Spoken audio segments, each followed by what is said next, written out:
Hello दोस्तों, स्वागत है आपका केवाईटी एजुकेशन चैनल में। आज आपका डे 29 यानी 29वें दिन का वीडियो है। किस दिन का वीडियो है? 29वें दिन का वीडियो है। ये जो आप लोगों का क्लास है वो आपका 9, 10, 11 और 12। चूंकि आज आप लोगों का रूटीन के अनुसार क्या है, आप लोगों का हिंदी, इसीलिए ये क्लास 9, क्लास 10, क्लास 11 और क्लास 12 का कंबाइंड क्लास चल रहा है। ठीक है, क्योंकि टॉपिक एक ही है आप लोगों का, ग्रामर पोर्शन एक ही है। तो ग्रामर पोर्शन अभी 50 मार्क्स का चल रहा है। जिनका जैसे 10th का बोर्ड का एग्जाम है तो जैसे 50 मार्क्स का ग्रामर अब पूछा जाता है, तो वो ग्रामर पोर्शन खत्म करने का प्रयास यहाँ पे कर रहे हैं हम लोग। तो ये क्लास 9, 10, 11 और 12 को आज हम एक ही टॉपिक पढ़ाएंगे। विषय के अनुसार आज आप लोगों का क्या है, यहाँ पे हिंदी है। क्या है? हिंदी है। तो हिंदी में आज हम सबसे पहले पढ़ेंगे यहाँ पे संज्ञा। पढ़ेंगे हम संज्ञा।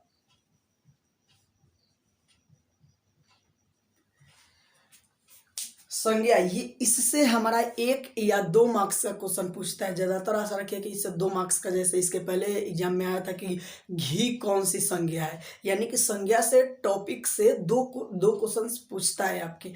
या तो एक ऐसे दे देता है, कभी कभी 7-8 मार्क्स के दे देते हैं। ग्रामर पोर्शन में कोई एक देगा, जैसे संज्ञा, सर्वनाम, विशेषण, समास वगैरह ये सब पढ़े तो पहले 1 या 2 नंबर का तो वैसे 1 मार्क्स में पूछेगा ही पूछेगा। लेकिन एक दे देता है कि संज्ञा किसे कहते हैं, संज्ञा के प्रकारों को लिखे, तो ये 5 नंबर का क्वेश्चन बन जाता है। कितने नंबर का क्वेश्चन बन जाता है? 5 नंबर का। तो ये 5 नंबर का, तो 7-8 नंबर का भी एक टॉपिक से बन जाता है। ठीक है, लेकिन ये ज्यादातर आशा रखिए कि 1-2 नंबर का जरूर पूछता है इस टॉपिक से, मतलब 1-1 मार्क्स का। कोई एक टॉपिक ये याद रखिए, फिक्स रखिए कि जरूर देगा। समास दे या संज्ञा दे या सर्वनाम दे या विशेषण दे या शब्द दे, कोई भी दे, लेकिन एक टॉपिक जरूर देता है। उसका पूर्ण विवरण देना रहता है। क्या? तो संज्ञा के बारे में हम पूर्ण जानकारी अभी यहाँ पे ज्ञात करेंगे, तो पूरा लिखना रहता है। तो अच्छे से ग्रामर पोर्शन का एक भी वीडियो हिंदी का मत छोड़िएगा आप लोग, वो आप लोगों का क्लियर हो जाएगा। ठीक है, तो सबसे पहले देखते हैं संज्ञा। तो संज्ञा का मतलब होता है कि किसी भी नाम को संज्ञा कहते हैं, चाहे वो वस्तु का नाम हो, चाहे जगह का नाम हो, चाहे जानवर का नाम हो, या किसी व्यक्ति का नाम हो। तो उसी को हमने एक डिफाइन करके लिखा है। मतलब किसी भी नाम को तो संज्ञा कहते हैं, लेकिन नाम किस किस चीज का हो सकता है? या तो किसी व्यक्ति का नाम हो सकता है, या वस्तु का, या किसी जगह का, या जानवर का नाम हो सकता है। बस इसी चीज का नाम हो सकता है। तो इसी को मैंने सजा के लिखा है कि किसी भी व्यक्ति कोमा वस्तु कोमा जानवर तथा जगह के नाम को संज्ञा कहते हैं। नाम को संज्ञा कहते हैं। जैसे कोई नाम बोलिए, व्यक्ति बोला तो व्यक्ति का नाम हो गया राम, जैसे राम हो गया। वस्तु का नाम कलम, किताब, कुछ भी हो सकता है वस्तु। जानवर में कोई बोलिए गाय।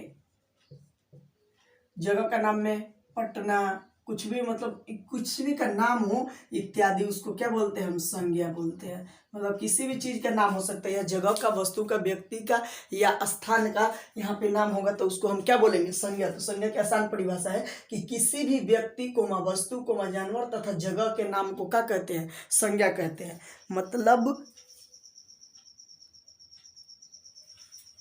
तो यहाँ पे ये संज्ञा वाला देखे, सब आप लोगों को दिखाई दे रहा है ना?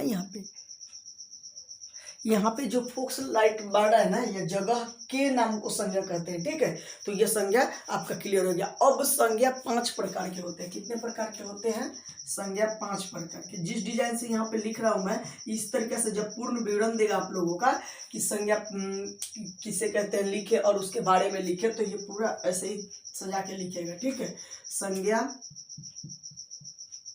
5 प्रकार के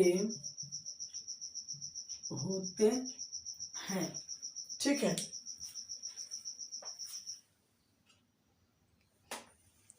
तो यहाँ पे मैंने संज्ञा के प्रकारों को लिखा। आइए एक एक करके अच्छे से समझते हैं। ठीक है, तो यहाँ पे जैसा कि मैंने यहाँ पे लिखा है आप लोगों का कि संज्ञा 5 प्रकार के होते हैं। कितने प्रकार के होते हैं? संज्ञा 5 प्रकार के होते हैं।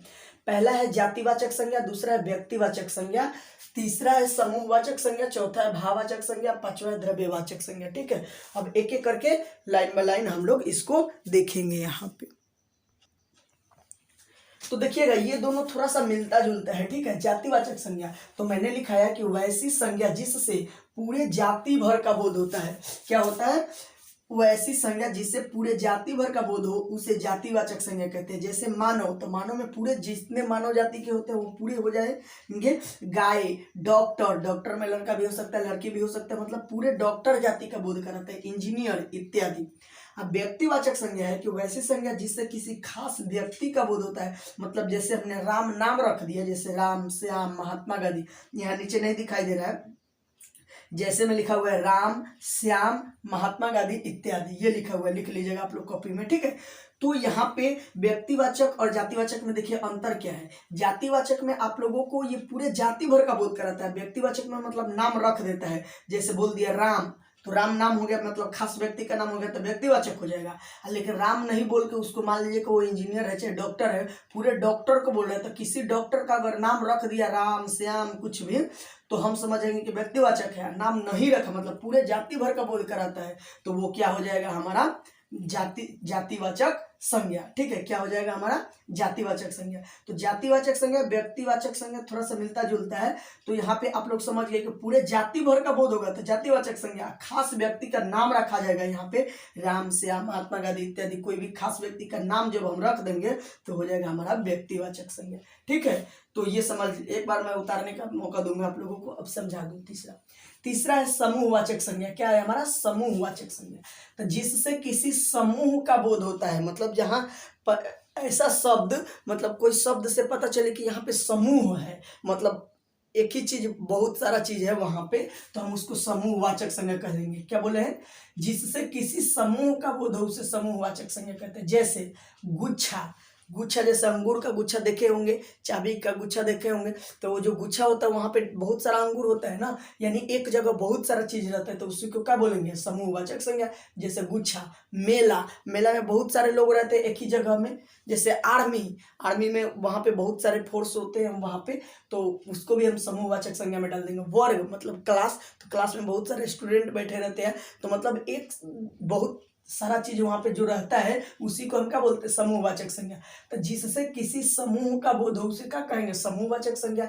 ये समझ में आ गया। जैसे गुच्छा, मेला, वर्ग, तो कोई ऐसा शब्द जिससे पता चले कि वहां पे बहुत सारा समूह है किसी चीज का, तो हम उसे समूहवाचक संज्ञा कह देंगे। समूह मतलब एक ही चीज, बहुत उसी प्रकार का बहुत चीज एक ही जगह। चौथा है भाववाचक संज्ञा। जिससे गुण, धर्म, विभाग इत्यादि का बोध हो, मतलब जिससे पता चले, गुण का पता चले, धर्म का, विभाग इत्यादि का पता चले, उसे भाववाचक संज्ञा कहते हैं। चाहे इसको ऐसे भी बोल सकते हैं, जिसे देखा ना जा सके सिर्फ महसूस किया जा सके, मतलब देख नहीं सकते हैं, सिर्फ क्या कर सकते हैं? महसूस कर सकते हैं, उसे भाववाचक संज्ञा कहते हैं। आसान तरीके में यह भी बता सकते हैं। जैसे ईमानदारी, यहाँ पे जैसे क्या है हमारा? ईमानदारी। तो ईमानदारी हम देख नहीं सकते हैं, लेकिन क्या कर सकते हैं? महसूस कर सकते हैं। बचपना, बचपना भी देख नहीं सकते, महसूस कर सकते हैं। किसी की बोली में मिठास होती है, तो उसको हम देख नहीं सकते, लेकिन अनुभव कर सकते हैं कि उसकी बोली क्या है? मिठास है।